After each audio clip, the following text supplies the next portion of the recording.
मुझे मेरी बीवी से बचाओ, मुझे मेरी बीवी से बचाओ, अकड़ती है बिगड़ती है हमेशा मुझसे लड़ती है, मुझे मेरी बीवी से बचाओ।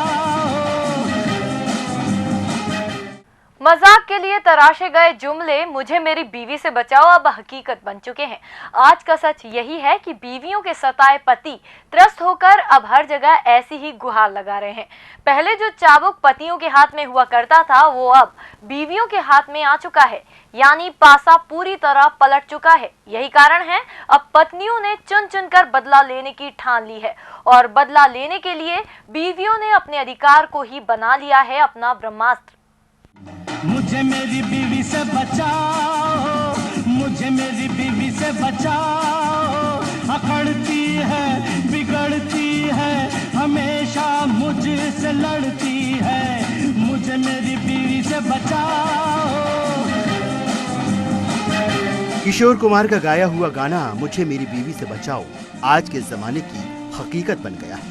अब पत्नियों के हाथ में आ गया है चाबुक और पति बेचारा बन गया है उस चाबुक का शिकार।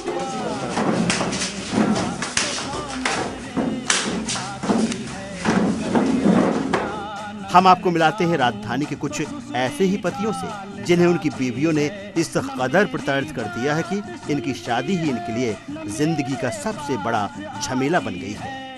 ये हैं इशाक खान, जिनकी बीवी इन्हें सिर्फ इसलिए छोड़ के चली गई क्योंकि ये उसके और उसके परिवार के इशारों पर नहीं चल रहे थे। अपनी बात मनवाने के लिए इनकी पत्नी ने चलाया अपना ब्रह्मास्त्र और थाने पहुंचकर लगा दिया धारा 498 ए के तहत घरेलू हिंसा का आरोप। क्या है इनकी कहानी, सुनते हैं इन्हीं की जुबानी। दहेज का आरोप लगाया, 2 लाख रुपए की डिमांड करी और ये कहा कि मिट्टी का तेल डालते हैं मेरे ऊपर। मैं कभी मिट्टी का तेल खरीद के ही नहीं लाता, वो लेके आती हैं खुद। और इतना बड़ा झगड़ा नहीं होता हमारा कि हम इतनी हद से गुजर जाएं। बस बहस होती है और वो बहस को बढ़ाती हैं और हमेशा कहती हैं आप मुझे मार दो, फिर आपको ही फंसवाऊंगी घर वालों को। मैं क्यों मारूं बिला वजह? शादी करके फंस गया यार, अच्छा खासा थका मारा। जरा इनसे मिलिए, इनकी हालत भी कुछ ऐसी ही हो गई। शादी किए इन्हें अभी चंद महीने भी पूरे नहीं हुए हैं और बीवी ने रुला दिए खून के आंसू। इनकी माने तो इनकी श्रीमती जी ने 2 टूक जवाब दे दिया है कि अगर साथ रहना है तो मर्जी उनकी ही माननी पड़ेगी। दे सकते हो तो मैं फर्नीचर से कुर्सी नहीं दान कर सकते। लेकिन तुमने पिताजी और दादाजी की तस्वीर क्यों दान कर दी? वो मैंने दान नहीं की, कबाड़ी को बेच दी है। क्या? हाँ। तुमने दादाजी और पिताजी की तस्वीर कबाड़ी को दे दी? कलर्स की मैं मैच नहीं कर रही थी Ram, everything should match the new colours. वो तस्वीरें मेरी नई खूबसूरत दीवारों पर एकदम बेढंगी लग रही थी, मैंने बेच दी। हाँ। वो चाहती है माँ बाप हमारे साथ ना रहें और मैं जैसा बोलूँ वैसा करूँ और झूठी धमकी देकर माँ बाप को फंसाना, भाइयों को फंसाना, देवरों को फंसाना, सबका काम करें। मैं सबको जेल में करा दूंगी तुमने यदि मेरी बात नहीं मानी तो। शादी की सबसे ज़्यादा बर्बादी मेरे जो ससुराल पक्ष के मेरे माँ हैं, यानी कि लड़की की मम्मी हैं और उसके पिताजी हैं, वो मेन हैं। अगर वो लड़की को उल्टी सीधी पट्टी पढ़ा रहे हैं, बोल रहे परिवार से अलग रहो, मुझे एक बात समझ में नहीं आती कि ये परिवार से क्यों अलग करना चाहते हैं। परामर्श केंद्रों में आई इन मामलों में पतियों की व्यथा उनके दर्द को बयां कर रही है। कोई अपने बच्चों से मिलने के लिए तरस रहा है तो कोई बीवी के साथ रहने की ख्वाहिश में थाने के चक्कर काट रहा है। परिवेश बदल गया है, लोगों की सोच बदल गई है, लेकिन घर को जोड़कर रखने वाली महिला का ये बदला हुआ रूप आज किसी के भी गले से नहीं उतर रहा है।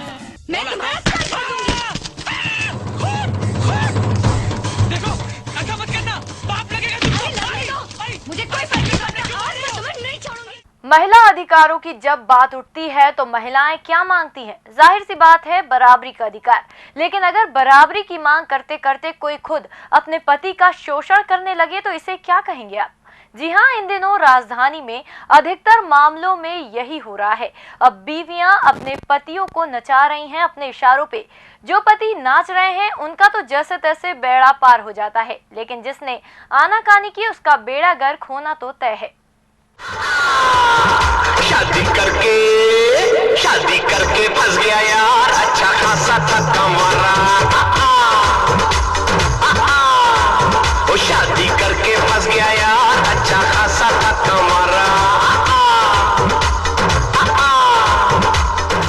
महिलाओं के लिए हमारे देश में वैसे तो कई सख्त कानून हैं। उनमें से एक है आईपीसी की धारा 498A। इसमें कोई दो राय नहीं है कि अभी भी कई जगह खासकर गाँवों में महिलाओं की स्थिति बहुत दयनीय है और उन्हें उनके अधिकार दिलाने के लिए जितना भी किया जाए वो कम है। लेकिन ऐसी महिलाओं की संख्या भी बढ़ रही है जो अपने हक के लिए मिले कानून का दुरुपयोग कर रही हैं।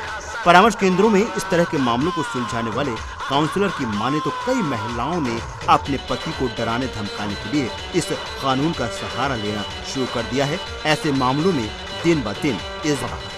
कई बार ये भी देखने में आया है कि अगर वो उसने दहेज प्रताड़ना की लगाई है यहाँ पे एप्लीकेशन और काउंसलिंग में कह रही है अगर ये अलग नहीं रहेगा तो मैं कार्रवाई करना चाहूँगी और केस दर्ज करवाना चाहूँगी, तो कहीं ना कहीं ये लग रहा है कि अगर रहना है, अलग रहना है तो कहीं ये प्रेशराइज तो नहीं कर रही है, ये भी देखने में आया है। वहीं मनोवैज्ञानिक से महिलाओं की जंग जीतने का हथियार मान रहे हैं। उनका मानना है कि अपनी जिम्मेदारी से बचने के लिए बीवियां अकेली रहना चाहती हैं और अगर किसी ने रोक टोक की तो अधिकारों की रक्षा करने वाला कानून ही उनकी लड़ाई का सबसे बड़ा औजार बन जाता है।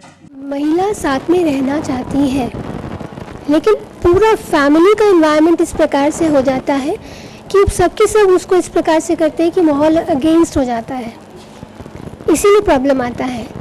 कुछ प्रतिशत हैं जो दुरुपयोग कर रहे हैं क्योंकि महिला को अब ये मालूम पड़ चुका है कि ये उनका एक हथियार है। जंग जीतने का ये जो धारा है ये एक हथियार है। ये नहीं कहा जा सकता कि कानून गलत है, लेकिन कानून का गलत इस्तेमाल जरूर हो रहा है। कुछ तो ऐसा करना ही होगा जिससे कम से कम बेगुनाहों को सजा न मिले और महिला अधिकारों के नाम पर कुछ बेचारे पुरुषों को पिसना न पड़े। कब और कैसी होगा ये तो आने वाला वक्त ही बताएगा। DG news Bhopal. इस बात से इनकार नहीं किया जा सकता कि आज भी हमारे समाज में महिलाओं के साथ अत्याचार हो रहा है, लेकिन इस बात को भी नजरअंदाज नहीं किया जा सकता कि आज की पत्नियों के लिए उनकी आज़ादी उनके रिश्तों से कहीं ज्यादा मायने रखती है। यही वजह है कि महिलाओं ने अपनी जीत के लिए अपने अधिकारों का गलत इस्तेमाल करना शुरू कर दिया है। लड़की पटी तो ऐसा लगा जैसे मैं तो किंग कॉन्ग हो गया, जो सच में हुआ वो किसको पता, बस मैं तो बेचारा फंस गया रे, शादी करके फंस गया। ऐसा नहीं है कि दहेज के लिए लड़कियों को सताने के मामले अब कम हो गए। अब भी हर रोज कहीं न कहीं से दहेज उत्पीड़न की खबरें आती रहती हैं। दहेज हत्याओं का सिलसिला भी जारी है।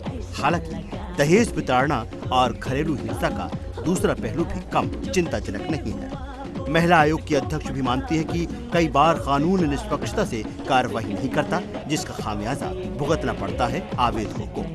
तो कई बार ऐसा भी होता है कि जो पुलिस है वो निष्पक्ष होकर जांच नहीं करती, तो उसका खामियाजा जो है आवेदिका को या आवेदक जो भी होंगे उनको भुगतना पड़ता है। लेकिन मुझे ऐसा लगता है ऐसे केसेस की प्रतिशत है वो बहुत ज़्यादा नहीं होगा।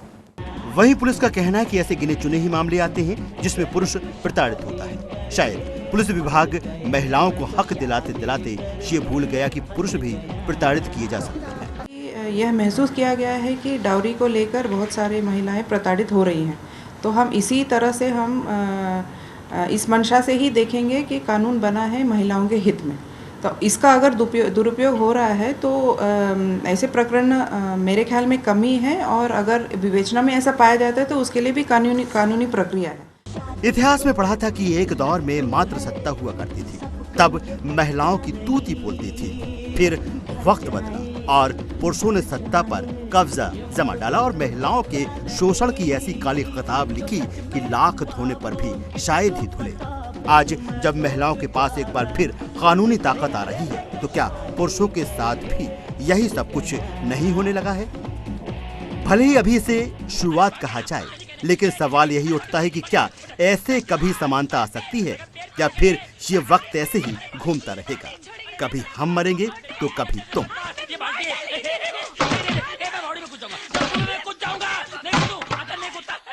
महिलाओं की रक्षा के लिए बनाए गए कानून अब पुरुषों पर भारी पड़ते जा रहे हैं। कुछ मामलों में देखा जा रहा है कि महिलाएं अपने रिश्ते में जीत हासिल करने के लिए उन कानूनों का दुरुपयोग कर रही हैं जो उनकी ही रक्षा के लिए बनाया गया है। अगर इसी तरह पुरुष और महिला अपनी अहम की लड़ाई में कानूनों का दुरुपयोग करते रहे तो वो दिन दूर नहीं जब कानून पर ही प्रश्न चिन्ह लग जाएगा। कैमरामैन इरशाद खान के साथ कोमल शर्मा, डीजी न्यूज़, भोपाल। पति और पत्नी एक दूसरे के पूरक हैं, लेकिन साथ रहने की बजाय दोनों के बीच जंग की दीवार खड़ी हो गई है।